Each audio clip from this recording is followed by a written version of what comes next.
OXFAM has been working in Uganda since the 1960s, focusing on development and humanitarian programs to support practical and innovative ways for people to lift themselves out of poverty. In its country's strategy, OXFAM continues to support livelihood options for youth through piloting innovations in rural and urban areas.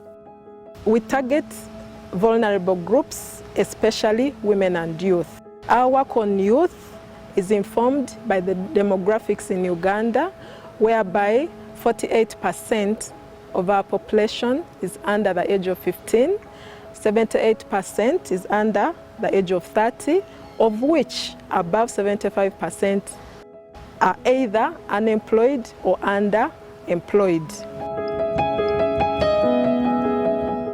Arubis is an ICT for Youth Employment initiative which provides youth with knowledge on web design, IT skills and creative multimedia to improve their opportunities in formal and informal employment. We've been implementing two key programs for the youth. One has been Arubis ICT program, which targets youth out of school, especially S4 dropouts. Couldn't continue because the university is not that because I failed, but I passed. I got 16 points, and there was no one who would sponsor me.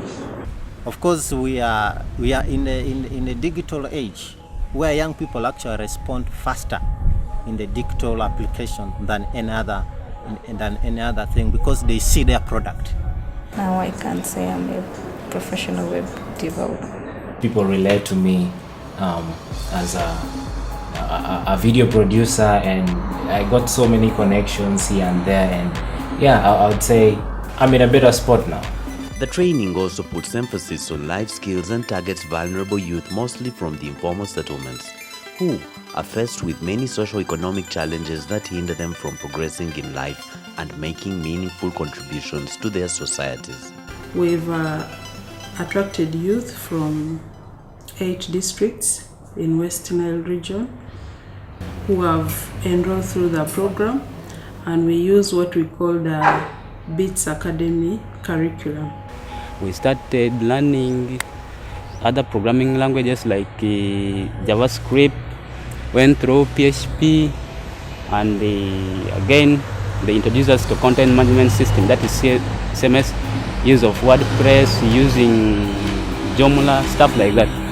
I'm doing video graphics, I can do editing, I can go to the field.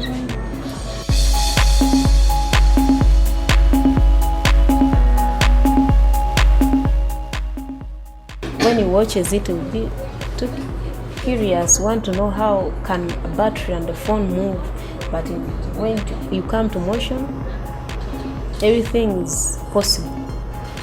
So far we have 5 groups, 2 in Arua, 1 in Koboko, 1 in Nebi, and 1 in Moyo, where the graduates of the BITS school are doing business on their own. Basically, the services that Ultimate Data Center are offering are graphic design, web development, videography, and the other secretarial services. Of course, the existing ICT businesses were already having advantage over us, but as of now, as I talk now, I think if I am to rate Ultimate Data Center in Koboko, I think it should be the second best or the best ICT center in Koboko.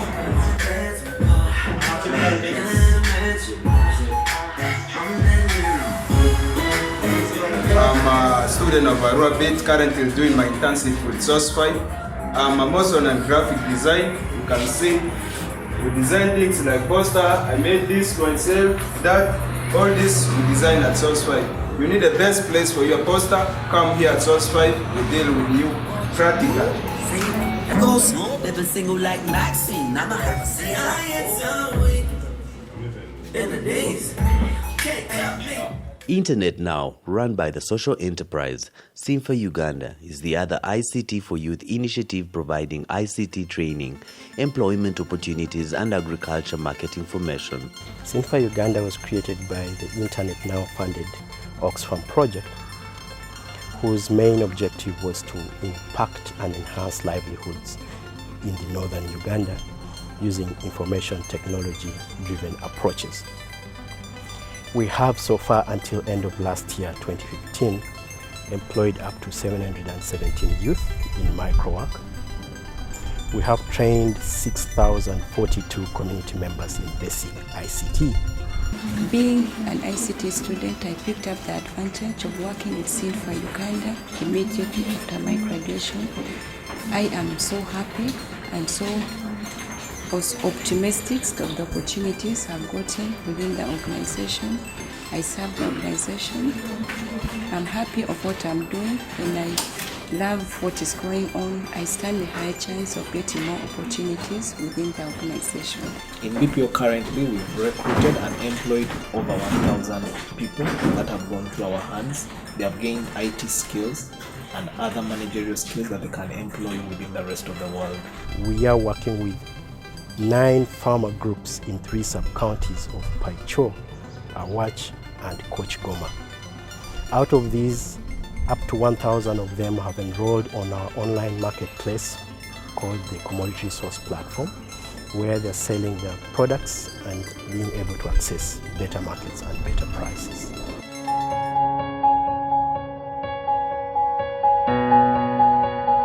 The cool farming project implemented by OXFAM and Yarden is based on the background that 85% of the Ugandan population is working in the agricultural sector, but many youth are not engaged in farming. Cool farming therefore aims at encouraging youth to engage in farming as a business. The youth are now able to use the modern farming practices that they've acquired the knowledge and skill to apply or replicate in their different fields. The cool farming project is making farming gainful, accessible and attractive for youth. As I talk now, I have goats, I have cows, I have my motorcycle, and then I've started my small business by operating. The total number of beneficiaries that we've been working with in the cool farming program has been 550, with more women participation of 60%. And we had 100 bags of GNAT.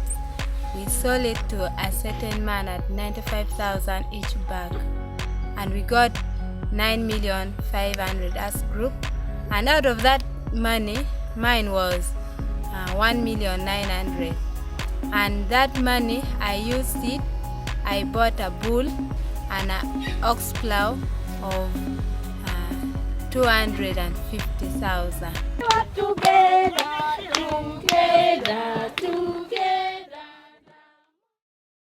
Another initiative that is linked to agribusiness is the Northern Uganda Secondary Schools Engagement and Empowerment Project, NUSEP, which aims to increase the livelihood opportunities for urban youth by ensuring that primary and secondary school students have the necessary or basic vocational and life skills to increase on their employability.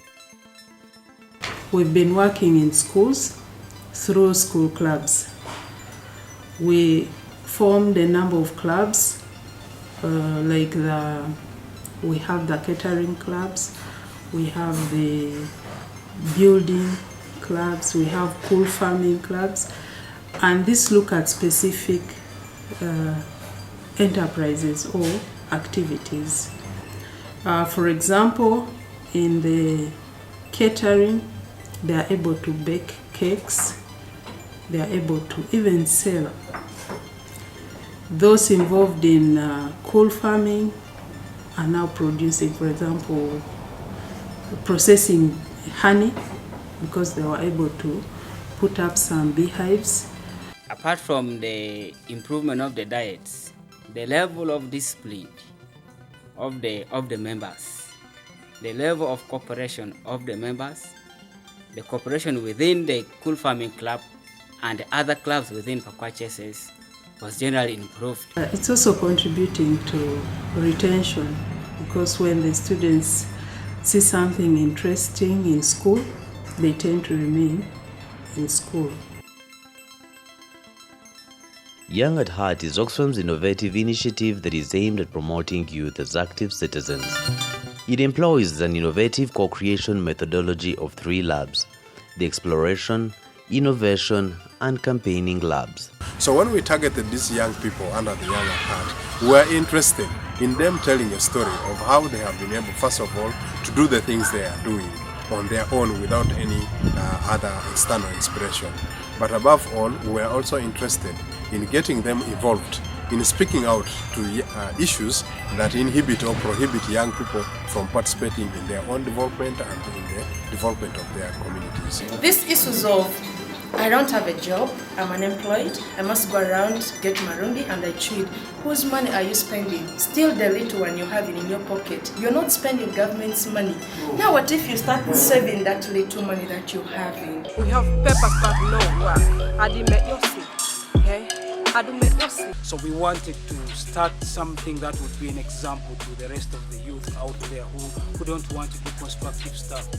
Our mission is to create a space where we can bring all the youth together and they learn from each other. We believe in a principle called each one, teach one, reach one. The duty bearers were urging the youth. Most of their complaint was young people are always late, but the youth were saying no.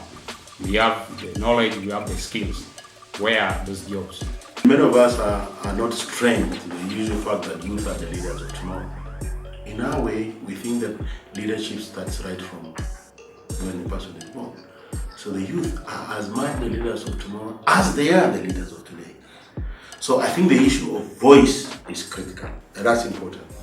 You don't think for them, but you facilitate them to think for themselves. So right now, the difference between me and you is that I wake up each and every morning, I just want to do my work, I just want to get all my things right. So right now, I bring you the message that you should go and work, get out of that comfort zone. If we are to continue on this journey, we need to keep tracking what the young people are interested in. We need to respect their ideas and also appreciate their participation as we implement. Commendable efforts have been put in place by various stakeholders in order to promote youth engagement and empowerment.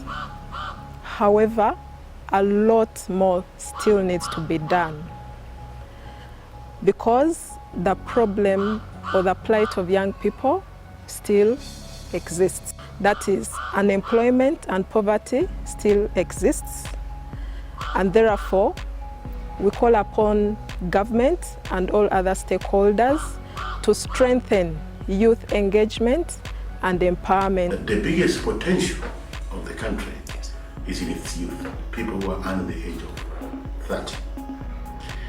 The biggest potential because of two things. One, of course, they have the issue of numbers. 3, they represent the future of the country.